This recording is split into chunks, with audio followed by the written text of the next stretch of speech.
Perkenalkan, nama saya Salmia Rahaybil Kisti, mahasiswa Universitas Juanda Bogor, Prodi Teknologi Pangan dan Gizi semester 7.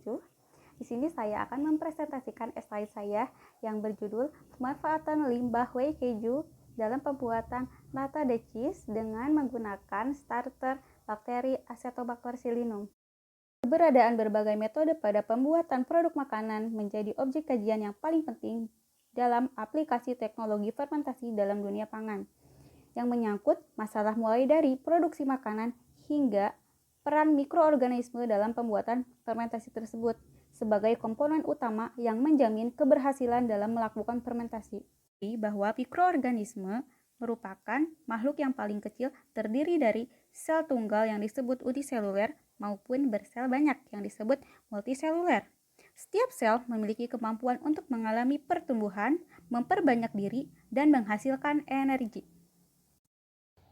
Mikroorganisme yang digunakan untuk proses pengolahan pangan bisa berasal dari fungi maupun bakteri. Tentunya, mikroorganisme tersebut bisa menguntungkan maupun merugikan. Banyaknya manfaat yang bisa diperoleh dari pemanfaatan mikroorganisme diantaranya sebagai starter produk makanan, hingga fungsinya yang mampu menghambat kerusakan dan pembusukan bahan pangan. Nata de cheese merupakan produk inovasi dari nata de coco. Media fermentasinya yaitu whey keju dan jenis fermentasinya yaitu submerged fermentation karena media yang digunakan berupa liquid atau cairan. Starter yang digunakan yaitu bakteri Acetobacter psillinum. Pemanfaatan whey ini dilakukan untuk meminimalisir polutan akibat limbah whey yang dihasilkan dari industri keju.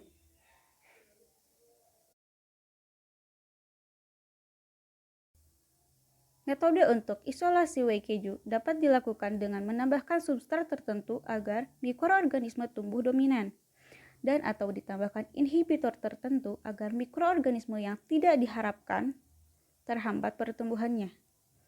Jika penggunaan mikroorganisme tersebut tidak mampu memenuhi kebutuhan, maka harus digunakan strain improvement menggunakan ethyl methasulfonat atau disebut IMS.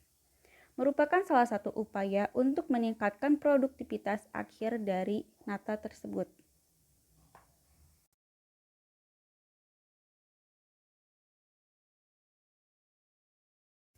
Whey keju adalah produk yang dihasilkan atau sisa dari industri susu, berupa cairan yang terbentuk selama koagulasi susu kasein, di mana kandungan nutrisinya masih cukup tinggi, sehingga berpotensi sebagai bahan baku pembuatan nata de cheese.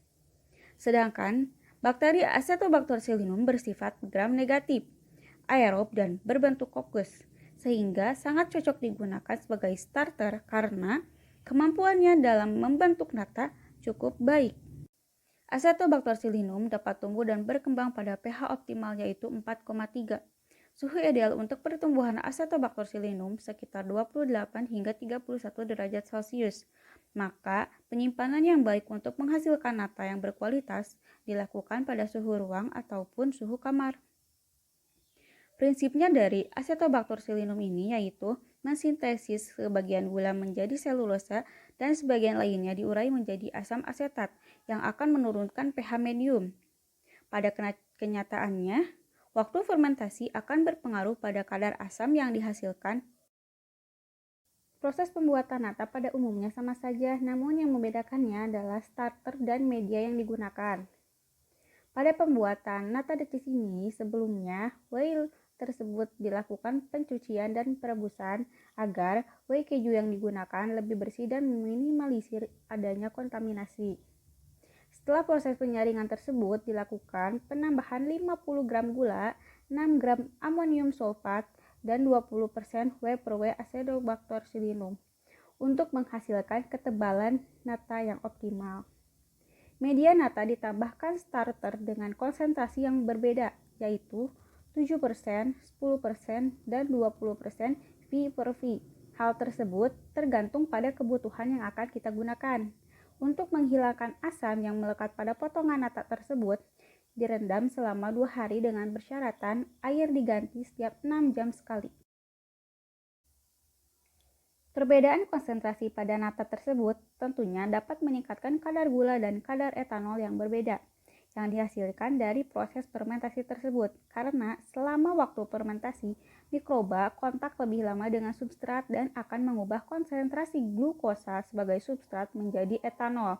Demikian juga mempengaruhi terhadap pH yang dihasilkan, karena pH dipengaruhi oleh lama waktu fermentasi dan mikroba yang tumbuh, sehingga dapat disimpulkan bahwa semakin tinggi konsentrasi limbah whey yang digunakan, maka akan meningkatkan rendemen yang dihasilkan dari proses fermentasi tersebut.